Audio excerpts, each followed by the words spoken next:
Hello, my name is Kayla Dawson, and today I will discuss the vulnerabilities found in the Kioptrix One virtual machine.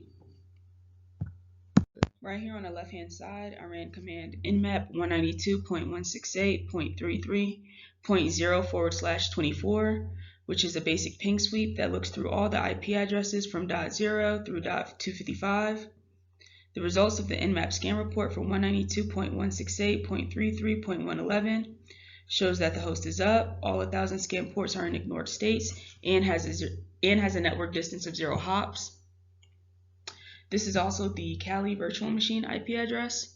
Right here at the top, the nmap scan report for 192.168.33.110 is the IP address of the Kioptrix One virtual machine, shows that the host is up. There are 994 closed TCP ports, and ports 22, 80, 111, 139, 443, and 32.768 are using the transmission control protocol. The state is open for all ports listed, which means the applications associated with each port number is accepting TCP connections. The service running on port 22 is SSH, also known as Secure Shell. The service running on port 80 is HTTP. The service running on port 111 is RPC bind, which is a server that converts RPC numbers into universal addresses. To make RPC calls or remote procedure calls, RPC bind must run on the host. The service running on port 139 is NetBIOS-SSN, which stands for NetBIOS Session Service. This service allows two computers to establish a connection, messages to spread among multiple packets, and provides error detection and recovery. The service running on port 443 is HTTPS, and at the bottom of the list of services is FileNet-TMS running on port 32.768, which is a TCP port registered by IBM FileNet. Okay, so right here on the on the right-hand side, I typed the IP address of the Kioptrix One virtual machine in the Firefox search bar. Since port 80 is open and the service running is HTTP, I should be able to open up a web page, which I did. The web page that popped up is a test page of the Apache web server. Gather operating system details of the Kioptrix One virtual machine, I ran command nmap switch o 192.168.33.110. The output shows the operating system that is likely running is Linux 2.4.x. The Linux kernel version is 2.4. The operating system details shows that the operating system is likely Linux 2.4.9 through 2.4.18. The network distance shows 1 hop, which means data travel from one network. Over on the right-hand side, I ran command nmap switch lowercase s capital V 192.168.33.110, which will output a detailed analysis of the services running on this IP address. Now I can see the version associated with each service running on the ports listed. From this list, I will determine what services are vulnerable to attack. Before I test for vulnerabilities, next I will run an intrusive scan to gather more information on the services running on each open port. Alright, right here on this left-hand side, I ran command nmap switch lowercase p switch capital A 192.168.33.110. The results show the secure shell host key for port 22 running the secure shell service right here. Right here on port 139, we see that the Samba server is using the server message block daemon to provide NetBIOS services. We also see that OpenSSH or Open Secure Shell is running on port 22, and version 2 of RPC bind is running on port 111. Also, there's now a FileNet TMS server running on port 32.768 using UDP. Before, it was running on port 32.768 using TCP. Over on this side, we see the NetBIOS stats providing the NetBIOS name of the host machine for IP address 192.168.33.110 right down here. And the username for Kioptrix is unknown. The NetBIOS MAC is 00000 parentheses Xerox, which may indicate the presence of a Xerox printer on the network. Over here on the far left, I ran the derp command against the Kioptrix IP address to scan for existing and hidden directories. When I open this link here in Firefox, a forbidden message shows up saying I don't have access to access / or swung dash operator on this server.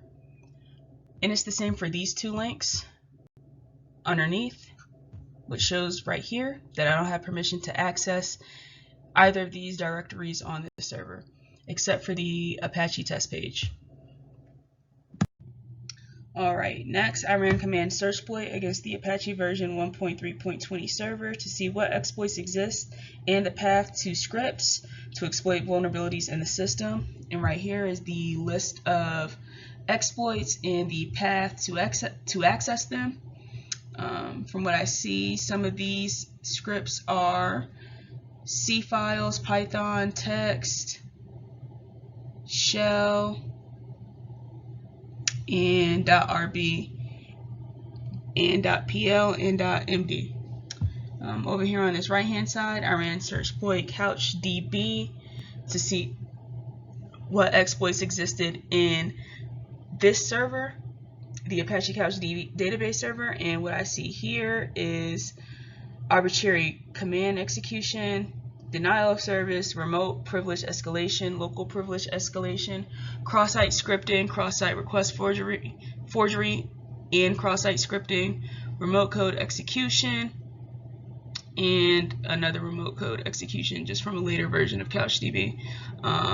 And pretty much all of these are, well, most of these are Python files. Some are text right here, and then I believe one is .rb. And over here on this left hand side, I ran enum for Linux against the Kioptrix 1 IP address, and right here we see the RID range, the target. We got the username and password to gain access into the virtual machine. We got a list of usernames, potential usernames that will allow us access, which we see as administrator, guest, KRBTGT, domain admins, root, bin, and none. We also see the enumeration of the workgroup domain, and from here we look up the NVT stat information, and we see workstation services active, messenger services active, file server services active, master browser services active, domain workgroup name, that's all active, master browser server selections. We also see the MAC address. Right here we see a session check on using the username quote and password quote. Underneath we get the domain SID, which shows the domain name for my group and the SID as null. Right here we see a message saying that the scanner can't determine if the host is part of a domain or part of a work group. As far as operating system on this, the operating system information on this IP address, we see that we can get OS info with SMB client, so I believe that's server message block client. We got information regarding server info, so we see here that Samba server is running, platform ID is 500, operating system version is 4.5, and the server type is in hex format 0x9A03. We also see users here on this machine in the share enumeration. Right here on this right hand side we see the attempt to map shares. We get some error messages saying that the response can't be understood. Right here we see NT status _ network access denied, and we also see the same for tree connect, network status wrong password. Underneath we see the password policy information, another error message saying that the unexpected error from poll num, and then we just see the timeline events timeline of events regarding attaching to the IP address using a null share and then trying protocol 139, which is server message block. The protocol failed, and there was a session error of 0x5. And then we see another attempt at trying a protocol 445 server message block. We see that the protocol failed, and the connection was refused. Right here, we see a retrieved partial password policy with RPC client. So it shows that the password complexity is disabled. So a flaw right here is that the password can be something very weak, such as 1, 2, 3, 4, 5, 6, 7, 8, something, you know, consecutive, or root, a color. Pretty much, it's, you know, it could be anything. And we also see that the minimum password length is 0. So the password can range from weak to strong, and most of the time people like to keep their passwords as simple as possible. So this is easily hackable, since pretty much any common password that's been found in a exploited database, you can find that online, could be used to access this machine. Right here we see the groups on this IP address and the list of bulletin groups. So we see administrators, users, guests, power users, account operators, system operators, print operators, backup operators, and replicators. And we also see bulletin group memberships, such as print operators, power users, administrators, backup operators, users, system operators, and replicators. And we have the RID right here, and we have a message just saying that the group for each corresponding membership, group membership, can be found. And we have the continuation of the output from the enum4 Linux command against the Kioptrix virtual machine IP address. So right here we got the list of local groups on the machine and their group names and their RIDs. It says right here getting local group membership, so we don't see a list for that. We see 2 groups for domain groups, so we see domain admins and domain users.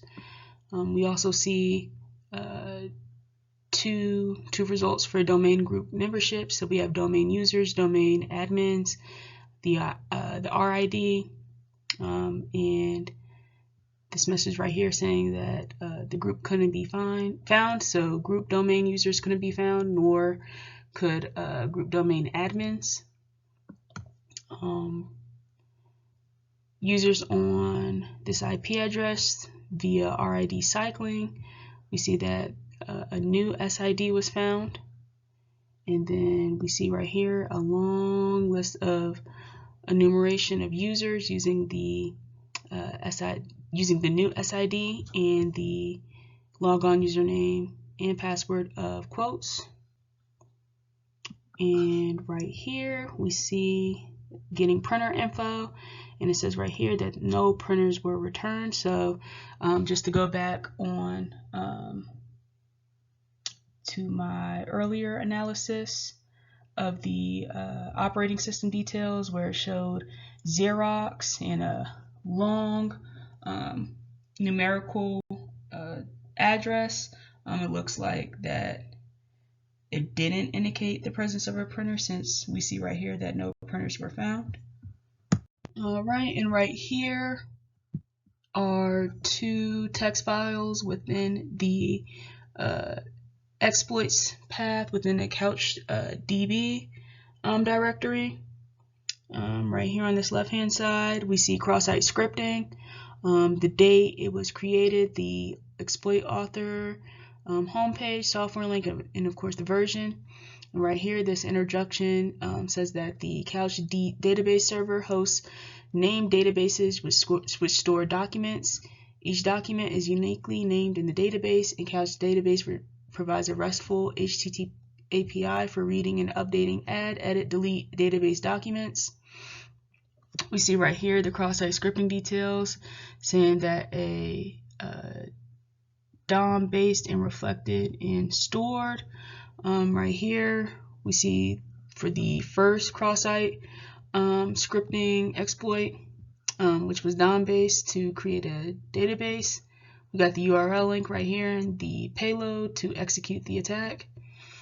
Right here we got another cross-site scripting exploit which shows that it's DOM based and stored with an add option. Along with the URL, the method used was put, and right here is the payload. And underneath we got the third cross-site scripting exploit, which shows that it was DOM based and stored with a delete option. We got the two URLs right here.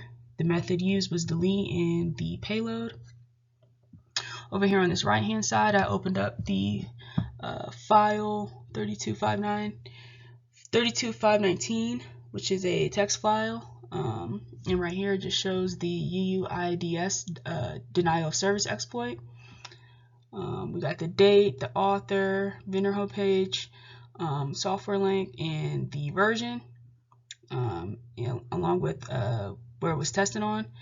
And right here we got the how to, so essentially how to run the exploit. And right here we see a long count of 9, which is intended to overwhelm the target that might be on the other end of this the use of this command. And right here is the test detail. So it says that it was tested on a 16 gigabyte RAM quad core server, and that CouchDB is dead on 30 seconds with only 1 GET request. Hypothesis methodology is a form of penetration testing where flaws and vulnerabilities are identified through a series of simulated attacks on a system. It consists of the following 4 stages. Stage 1, create a hypothesis on flaws and vulnerabilities based on documentation and additional information about the system. Stage 2, live testing or analysis of code and other documentation to determine if the flaws are confirmed or refuted. Stage 3, flaws that are confirmed are used to identify other flaws within the system. And stage 4, confirmed flaws are patched. My hypothesis of the Kioptrix 1 virtual machine is an attacker can gain full control of the machine through remote access due to vulnerabilities such as legacy servers, lack of HTTP header security, and cross-site tracing. Alright, so right here I ran command nictel switch lowercase h 192.168.33.110 switch p, which stands for port 80. And right here we got the target IP, target hostname, target port, and the start time. Right here is a long list of the vulnerabilities that exist within this machine. So right here we see that the server may leak inodes via e-tags. We see a header found with file /. Right here we see that the anti-clickjacking X-frame options header is not present. So just back to my previous slide when I said that HTTP header security is not present. This is an example of such right here. We also see another that says the X cross-site scripting protection header is not defined. This header can hint to the user agent to protect against some form of cross-site scripting. So cross-site scripting is a potential attack that a threat actor can use against this machine because there's no protections in place to prevent it. And right here we see that Apache is vulnerable to cross-site scripting via the expect header. Going further down the list, we also see that Apache version 1.x and up to 1.2.34 are vulnerable to a remote denial of service and possible code execution.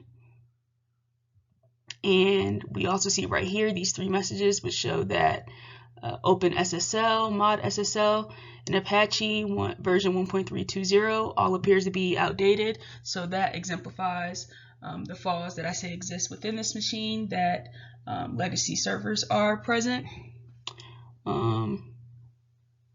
We see right here that directory, web server, indexes, and server manuals are found. Right here we see that there are about 8 different PHP backdoor file managers that's been found. And right here we see that a D-Link router remote command execution.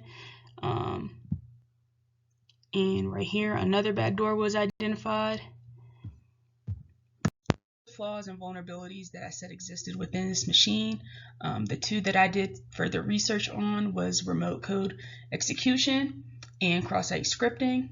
RCE is coding errors such as a function within a line of code that was written to output an error in requesting access but allows access to users that receive an error other than access denied. Cross-site scripting is when a web application uses untrusted input without performing proper validation first. So if a web server embeds user input in a page's HTML code before sending it to the client, then malicious input could enable the execution of attacker-controlled code within the user's browser. We've now reached the end of this presentation. Right here is a list of sources that I use in my research and analysis of the Kioptrix 1 virtual machine. And thank you for tuning in and watching.